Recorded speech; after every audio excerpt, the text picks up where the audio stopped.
Hi, my name is Daniel Carter from the Assertive Agency, and in today's blog we talk about the merger of Google PageSpeed Insights with Google Lighthouse. I think most SEOs are familiar with Google PageSpeed Insights. It's been around for a number of years, and it's Google's way of giving you a score for desktop and mobile page speed. Not so well known is Google Lighthouse. Now, Google Lighthouse was an independent tool and Chrome extension, which is basically a tool that evaluates how a web page is rendered, both on desktop device and mobile device. Now, Google decided to merge these only a couple of months ago, and the reason for doing that is because the way that a page is rendered and the way that a page is served the resources are interconnected. What it means is that in order to achieve faster site loading speeds, you generally have to look and consider how a page is rendered. Now, when you optimize a website for speed, you can take into consideration some basic things like reducing your image size and using lossless compression or even new WebP image formats. But some of the other issues, such as asynchronous loading, make it very difficult to make a page load quickly and render correctly. What Google is looking to do is have websites so that they render above the fold almost instantaneously, and as a page is loaded, someone can scroll down and the content is already there ready to read. What Google doesn't want and wants to eliminate are websites that load all of their resources before they actually render. Things like external third-party plugins, scripts, anything that you might call third-party slows down a web page's ability to load and render. Now, depending on how a website is constructed will depend on how a website is painted. And what I mean by painted, as the page loads, it will load all of the CSS, JavaScript, images, any third-party plugins, CDNs, content. Now, that all has to render and it's painted by the browser. Now, Google Lighthouse looks at how that information is painted. Now, with the merger of PageSpeed and Lighthouse, what we're seeing is that traditionally people that achieve relatively good page speed scores are now seeing their scores much lower. And this is typically because Google's looking at how the page is rendered and it's devaluing the whole top level score. So in order to achieve much better site speeds, we have to not only look at how we're serving resources, but how they're actually loaded and painted by the browser. So Google looks at the time it takes to do the first render and how the page is painted, how the resources are rendered, and it even looks at things like how CSS scripts are called. If a page has to load a CSS script that's not actually required for above the fold rendering, then you'll suffer score losses.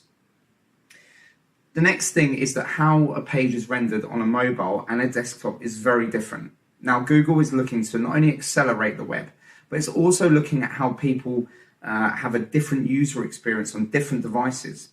Now, load speeds have always been something that SEOs have had as a consideration in the back of their mind. But it's amazing to see that a lot of websites still fail basic page speed scores and even more fail Lighthouse rendering tests. Now, for a lot of businesses that use platforms like WordPress, Magento, Drupal, Joomla, it's actually quite difficult if you use the core infrastructure of these content management systems to get good page speed scores and good rendering scores. So often it involves a lot of customization to help accelerate and improve these scores. But the good news is that whilst it is an SEO factor, it's still relatively low in terms of ranking weight, maybe 5 to 10%, but not any more than that. It will become more of a ranking factor over time, but for the immediate time now and into the future, there's still a way to go.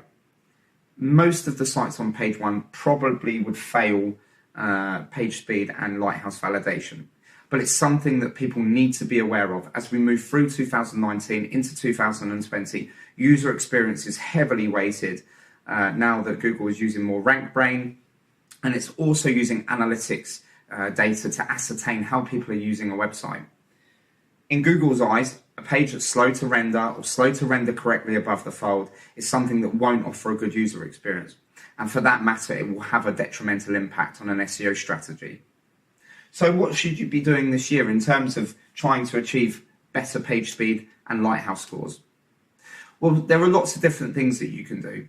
Some of the best things that you can do that are relatively inexpensive and quite easy to do is convert all of your website images to WebP. It's a new image format that offers excellent lossless compression and much smaller file sizes than traditional JPEG or PNG files.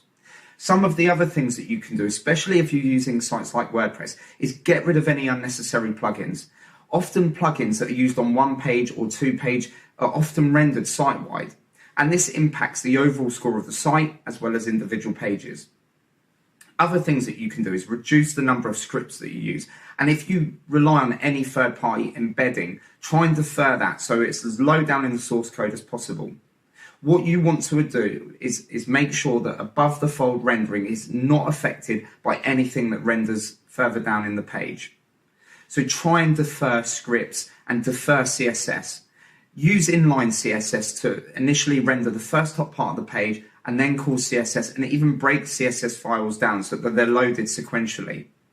In doing these things, not only will you improve Lighthouse scores, you'll improve PageSpeed scores on both mobile and desktop. Now, if you have a good desktop speed and a poor mobile speed, this is something that you still need to address, simply because the Google desktop and mobile indexes are split. So if you leave one out, it's likely to have a detrimental impact, especially on mobile.